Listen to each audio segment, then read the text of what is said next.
Hi everybody, my name is Nicola and welcome back to the Frugal Cottage, where we talk all things money to help you on your financial journey. Today I'm joined by the lovely Jennifer from MamaFurFur, who is going to talk to us all about financial independence. So hello, are you okay? Yeah, I'm super. Thank you for having me. This is lovely, isn't it? This is very Oh, you're exciting. welcome. Yeah, I'm excited to talk to you about this. So, obviously, I'm assuming that all of my followers know who you are because your channel is like massive. You know, you're like the UK YouTuber, so to speak, for finance. But do you want to Oh, introduce yourself just in case yeah. for some reason they I'm, don't? there are probably people who don't know me, but hopefully I can introduce myself well. My name's Jennifer Kempson. I have a YouTube channel called MamaFurFur, which everyone always asks me where the name comes from, but Nicola knows already, you know already. And yeah, I talk about personal finance, investing, and also mainly entrepreneurship, developing side hustles, and I suppose kind of like you, a bit more lifestyle design. That's where I think we're quite similar actually, because you're all about family balance. You don't scrimp, you don't suffer for your goals, and that's something like I resonate towards as well. We obviously have this common ground of fire movement in a way, but both of us are not extreme with it. It's just a goal and also something we're progressing towards. So yeah, and yeah, I think I've got about 72,000 people at the moment who are following me, so big goals. That Yeah, 100k, that's the I goal mean, this yeah. year. Would be Hey, you're going to get amazing. there this year. There's no. A couple of months, hopefully, if everything goes to, if I can project it. But I've got a place in the toilet for that award. It's going to go there. It's like the Oscars. Yeah. Oh my gosh. Yeah. Pride of praise once you get that. So yeah. So and you're right about the kind of the ideals of things. We definitely have similar family values, I suppose you could say, mm, about mm, time versus spending time with your family and not sacrificing every minute of your time to kind of, absolutely. because there's more to Absolutely. life, isn't there, than that? And we'll get on to that. Mm. But first things first. When did you become aware of the idea of fire? So did you have you Okay. always heard about that or? No, and I think probably this is common to your journey as well. So our backstory was my husband had £24,000 worth of consumer debt. That was 7 years ago. When well, been together 9 years, so about that time, 8 or 9 years ago, we were decided that we were going to tackle the debt together. Like, I had lived cash only, never had any debt. This was completely alien to me. And I remember being on maternity leave with my second child and just feeling like there was no option but to work full time because the money was going out the door to pay for debt and life. And that moment, you know how we have these moments where we're like, I'm not accepting this as my fate. I'm an engineer, so I'm always like problem solving. I Yeah. don't take anyone telling me what to do. I always believe there's a way. I'm very, believe there's a positive outcome that can be achieved. And so that night, really, I started to devour every podcast and blog and video, and this honestly endless journey of just reading great books about money and investing. And I had never heard of the concept of investing in the stock market. I understood a bit of pension, kind of, but not really actually how a pension works, or you could, like, an investment ISA. What was this magical thing that I had never ever heard of before? And so that naturally led me down a path of, okay, we'll pay off the debt. I've got these strategies, but actually we can have income without working for it. Like, I read Tim Ferriss's 4 Hour Work Week. That was one of the first books I picked up. And of course, that's all about building a passive income business. That's the whole point. And for me, that was just incredible. And so I think from that, you then go down a natural path of, well, wait a minute, all my money could be smart. I can make money and use money. And I suppose it was a turning point that was more that money was not this thing, 9 to 5 job. There, you do your time, you come back, that's your lot. I could actually create money because it's only a resource. And yes, from that moment, I'm not, as I say, it's kind of the part of the fire movement. I actually call it lifestyle investing, which I think probably you agree with, right? It's all about, we've got freedom of choice with our days. My husband retired from the corporate world 2 years ago, and we took a 50% pay cut as a result. But it meant life was better. It meant that, he was going to be a stay-at-home dad. I was going to do my thing, MamaFurFur. And I think that was the right blend. So it was the information about fire, but also making it personal and not just going, this is the, that typical saving percentage and Yeah. investing percentage is only one way. But what about yourself? What was kind of that catalyst moment that made you think, okay, this is something that I want to do? So mine was similar in the fact actually found it via a blog, and I found someone, and it was someone in America who'd retired at 33 and just lived off his dividend income. And I'd never ever heard of the concept. I'd never, like you, I'd not really thought about investing. I knew a bit about pensions because I'd signed up with one like through work, but that was it. And I found that blog post, and he lived a fairly simple lifestyle, which was funded entirely by his investment portfolio. And like that, the concept of the fact that you don't need to kind of trade your time, but you're still earning money from something else, and it kind of opened that. And then, I mean, I've got books behind me, but I then started to read a lot more about the general idea of investing and creating money from the money you've already earned, which was a really bizarre concept if you've not. Oh no, totally. And I think one of your first posts on Twitter, I was was speaking to you back then. You were sharing your dividends, your first income from it and your journey. And that was the first person I think on Twitter I saw talk about was actually you. I remember your name coming up, and I thought that's excellent. Like, because there hasn't been a lot of UK voices. Like, I started YouTube 3 years ago, but I think there was a lot of bloggers, but blogging was harder to find UK people. There wasn't a lot of people with video, talking on YouTube or Instagram. So I think it's inspiring that so many people are now coming out and sharing their stories and just kind of giving us, and as you say, it's got to be right for your life. It's not like you've got one route, okay, now I'm just earning from dividends. It's an eclectic mix of incomes that we're using. Yeah, and you said about time things. So I went back to work part-time after having children, and that was on paper not the best decision in terms of financially, but actually for me, I don't want to trade that time with them being that young, only little ones. And so it all comes into play, doesn't it, in terms of, I think people get fixated on the number we need to save. Yes, yeah. However, the 25 times, but actually there's a lot more to it than just the number on a bit of paper, isn't there? And you mentioned that you started off your journey by paying off debt. Yes. Did you use like one strategy? Did you kind of go all in? I feel like you're the kind of person that might go all in with something. Exactly. You know me. I'm passionate. So this is what I obviously kind of teach people about. I believe in having a multitude of habits, not just folk. I'm not like the Dave Ramsey where I say you must suffer and you must pay off your debt. I don't believe that's the right way. So we paid off debt, yes, with a primary focus. And yeah, you're right. Our debt plan was 5 years and we made it 3 years just because every bonus and every, hustle and extra money always comes your way when you have a goal. But the other thing we did was we set up the other habits that we wanted in our life. So I always believe that if you long-term want to be an investor or paying off debt or paying off your mortgage, start today. Even if it's just £1 is paid off your mortgage, and you do this really beautifully on your stuff, you'll put like £7 to your mortgage, or a wee snowflake. I call it snowflakes, right? That little amount, that tickle.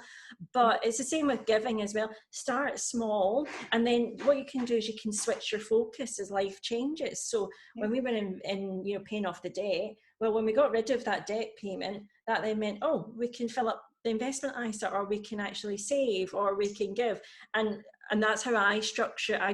I don't believe it's personal finance for a reason, right? It's personal, and so I think strategies are good. Like you can do, snowball and avalanche.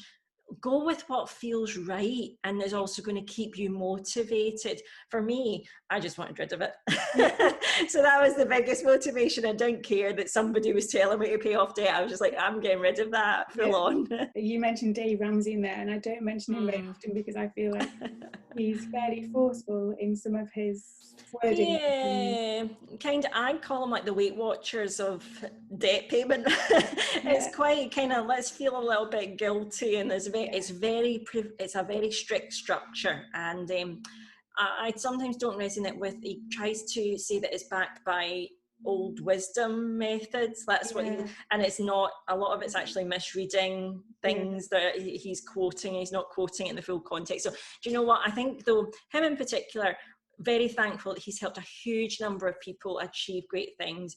But what I would say for me personally, in my journey, and the same as you, I took all different perspectives and went, actually, which parts feel right, like a jigsaw. which are the best bits for me and my goals and my family, because there's no way I was going to see my kids not have a pair of shoes if they needed them and things like that. You know, there was just some sacrifices that I was not okay to make. Yeah, absolutely. And you mentioned, so I've already said, like, your channel, your YouTube channel is massive. You know, you're very successful in your business stuff. And would you say, because I talk, well, we both do talk about side hustles a lot, and how kind of everybody somewhere has something as a skill that they could potentially make into a monetary thing if they wanted to. Do you think that in terms of your financial independence journey, would you say that side hustles have played quite a big part in that? Oh, huge. Because I think if you go the traditional route and just do, right, my fixed income right now, I'm going to achieve financial independence, you have to play a numbers game then. It has to be purely based, the time factor to achieve it is based on how much you can sacrifice right now out of your wage. It is a straight mathematical percentage. So the bigger the amount, 50, 60, 70% of your income's to investment, that's the only way you'll get there quicker. Side hustles is just this beautiful, amazing thing in passive incomes where there's no limit. It's truly like allowing money to be unlimited. And I've shared, you know, my day job, I was in IT, was a well-paid job. And obviously I left that in January because MamaFurFur books, course, and it's not just YouTube, there's other things that support it, you know, was making multiples of it. And so much so that we've been able to create, I call it a runway, that in my business I've got this buffer now of money that would see us through a good while of time if I didn't do anything. So that's, you know, equally I've been able to, and getting the balance between maybe leaving the 9-to-5 job and switching is completely personal as well. For me, I had a really high barrier that had to be there before I would consider, you know, basically being completely entrepreneurs in this household. It was now going from my income to the business, and that it had to be doing multiples of my day job, not just skim it. I wanted to ensure. So I would say the moment you realize how you have skills and talents in any area, and we all have been blessed with those talents, and try and monetize them, get paid, get rewarded, that's when you start to really open up a lot of satisfaction and joy in life. Now, that's not to say your day job can't give you joy, but sometimes just doing another way, another income source, then allows you to have this kind of play mentality with money, that you can say, actually, I'm good at a couple of things. This is really exciting. And then you've got, you know, additional incomes that there isn't any limit to, what you know, can then speed up your journey with as well. Yeah, I agree with that. I think obviously sometimes starting out, figuring what you could offer or what you could do. I always say, like, so I didn't start YouTube till quite a lot later because the thought of having my face on a camera was just like, yeah, no. I know, and now you're over it. Now you don't care. Yeah, exactly. Like in hindsight, I wish I'd just kind of gone, you know what, you just need to do it and kind of get, because actually now I can ramble on for ages, as you can tell, without thinking about it. I'm the same. But I know, and I remember you saying when we were chatting, you know, I'm going to show my face for the first time, right? Yeah. What? You're nothing to worry. And I think I told you that. I was just like, you know, just do it. Just do it. And it's the greatest gift, because seeing your face and your story makes you a real person. You are talented in these ways. So sometimes our own worst enemy is our mindset, and you've actually got far more talents than we realise, you know, and we're willing to share normally. Oh yeah, I agree with that. I remember you saying that.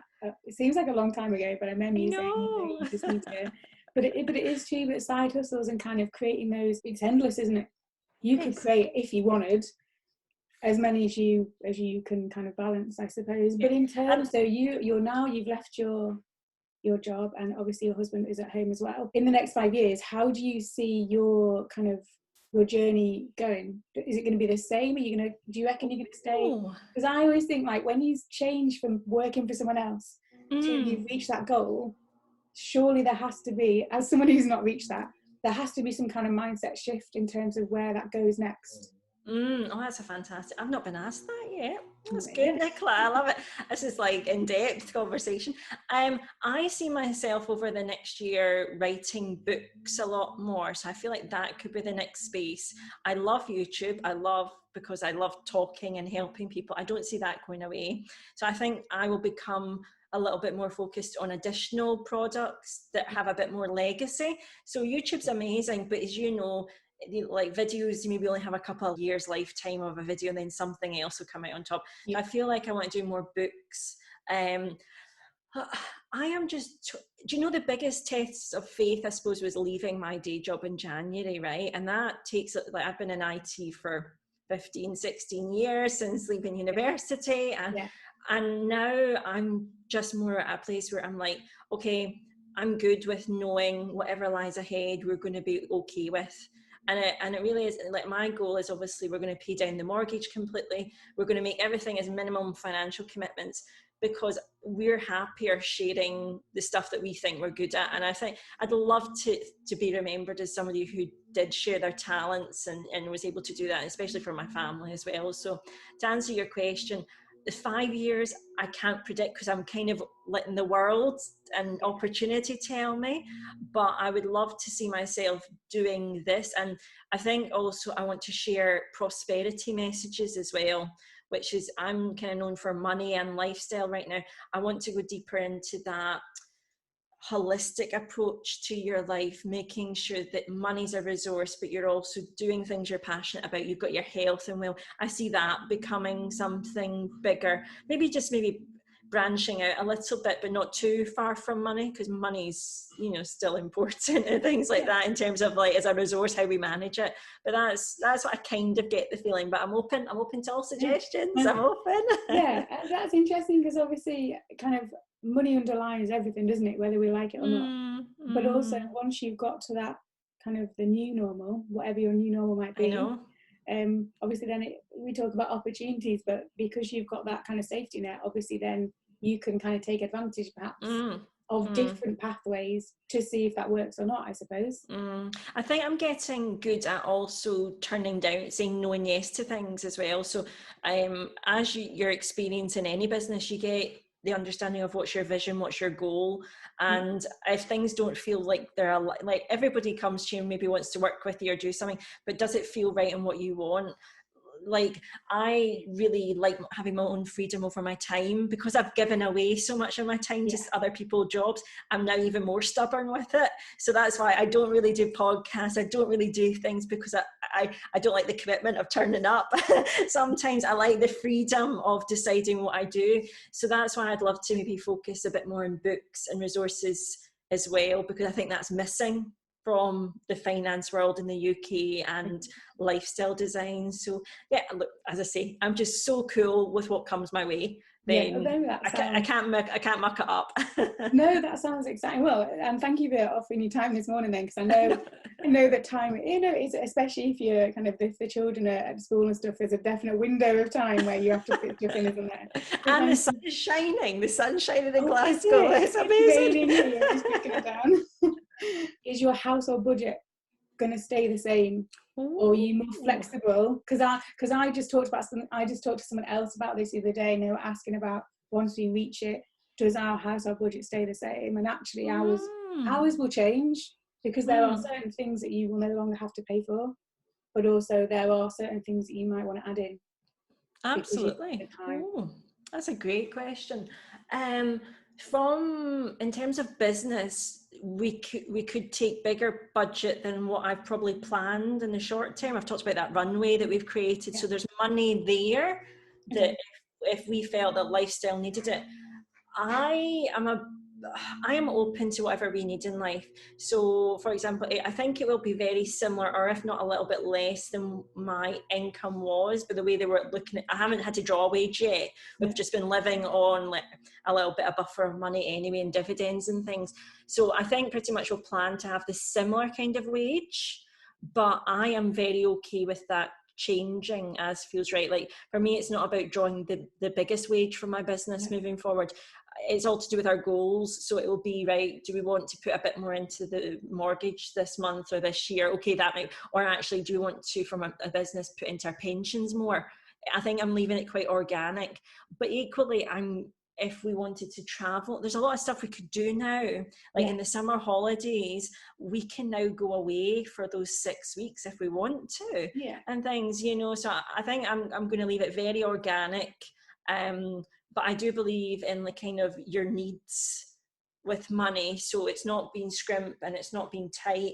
I'm good with whatever feels comfortable, but as long as we're not sacrificing too much. But that's my plans right now. Ask me in a year. Ask me in a year. I've got on. I think, because someone was saying, but are you not going to feel like you're depriving yourself? And I'm like, no, because you don't on this. If you're depriving yourself of things, you're doing it wrong. Like if you're suffering, you're doing, and I've never got that image from you, like ever. And instead, I've always thought you're very intentional with your money. Like, you know, it all has a purpose. I've never once felt that your family or you're suffering in any way with what you do. And the same equally, I've talked about, if my boys need new pairs of shoes, I'm going to get them decent shoes so that it lasts them a year or lasts them. I'm not going to get the cheapest shoes. I'm going to get ones that are going to last for the purpose, right? The same with, like, let's say clothing. I'm not going to get the cheapest clothing in case it doesn't last me. I'm going to get something that I believe is going to last me a little bit longer. So I think I also don't think like one person's budget's a budget for everyone either. It's got to be budgets for your life and your goals, hasn't it? Yeah, and so like, because I talk about, I do my cash envelope stuff in, and people say, oh, that's such a small amount to live on per week, but I'm like, but that's our family setup, and it works for us. And if, you know, if they need new school shoes or whatever, then I'll go out and get them. You know, you have to find the balance, don't you, between kind of it just disappearing, which is easy to do. But and I think it's a balance. People seem to get stuck with values of money for some reason. I find that's a huge barrier for people. Like they'll see an amount, let's say my mortgage is £600 or whatever, and they'll see that and they'll go, oh, well, the rest of your budget's rubbish because my mortgage is £1,200. And you go, no, look at the habits. I don't like detach from the value. And the same what you're saying, okay, it might be the £20 note in the envelope, but there's an envelope. There's mindful spending. That's what I want you to get a hold of. So we want to break down these taboos and say, actually, no, I'm glad that this has triggered you. Let me now help you get this habit that I think might help you as well. Yeah. And you mentioned dividends there. So are you, because obviously I talk about dividend income all the time. You know, I'm happy to talk about this. Anybody who'll listen to me talk about that. You got a banner. I know, yeah. Talk to me. Are dividends part of your plan? Because I've seemed to think that you didn't invest in dividend income, but maybe that's changed. So we're eclectic. So mainly the strategy is index funds and trackers that tend not to pay dividend. I use accumulation funds most of the time. So our strategy has not changed. We are not set up that we're using our income solely as that. If there's income there, usually we reinvest it, but you know, we'll make a choice. We've got a couple of individual companies and things that pay dividend. Again, it's a small portion. So we're talking maybe about 90% of our money is in index funds and accumulation funds that we invest to grow. And then maybe 5% is in individual companies, and then 5% I've got in crypto, which I know we're getting there. I know it's exciting. But certainly the decision we kind of said at this time of year in January, we actually want to start investing. So let's automatically every first of the month, we buy index funds, we buy our life strategy funds that I love. I also want to invest in cash flow investments as a priority. So that's where we're looking at like not your traditional stock market cash flow, perhaps property investments, a lot of different investment groups where you're getting immediate cash flow. There's lots of different ways to do that. So a bit more non-traditional routes, and it's so that if we are kind of then giving ourselves another immediate income, but we've got the backbone is investing long-term in our pensions and all of that. And also our business, you know, that's an investment as well. So that's the thing. If I stopped working today because of YouTube and the nature of the things that I've created, that would, you know, 2 years ago when I had a mental breakdown, I didn't work for 2 months and there was still income came in. So that's the nature of everything that I create, that it's got that passive income that I don't need to turn up at a certain time to get income from. Okay, so in terms of drawdown, whenever you finally reach that, it's just a combination of all of those factors. Yeah, like we've hit coast fire. So that means when we've decided to actually, you know, retire, I know roughly, now obviously there's lots of variables that can happen, you know, inflation and rates of return and all that. In theory, we've got the money when we choose to retire, that will go in our presence. But I think it's more that I want to be actively working on my incomes, but actually the blend now between giving up my time for income is hugely weighted in much less time to bigger results. And that's the swing that I wanted to happen. Yeah, do you know, I just heard about Coast Fire fairly recently. I did a video because I'd heard this Coast Fire, and then is it Barista Fire, and I'd not heard of it until fairly recently. And I was like, I like the sound. I think I missed the boat for Coast Fire because I'm getting too old. But you're not as old as me yet. Stop it. But the concept of kind of leaving it and growing, I like that. Finally, in terms of someone starting out their journey towards financial freedom, financial independence, however you want to word that, what would be your number one starting point for someone? Say they're starting at zero. My number one starting place. Okay, I would say the first thing. So a goal, a dream without some kind of plan is just a wish that would happen. So that's the first thing I'm going to say. I would actually say get some knowledge about how to work an estimate of what you need and what you want to achieve, and then get that on paper. Writing down is hugely important because it then activates your brain to create ways to make that happen.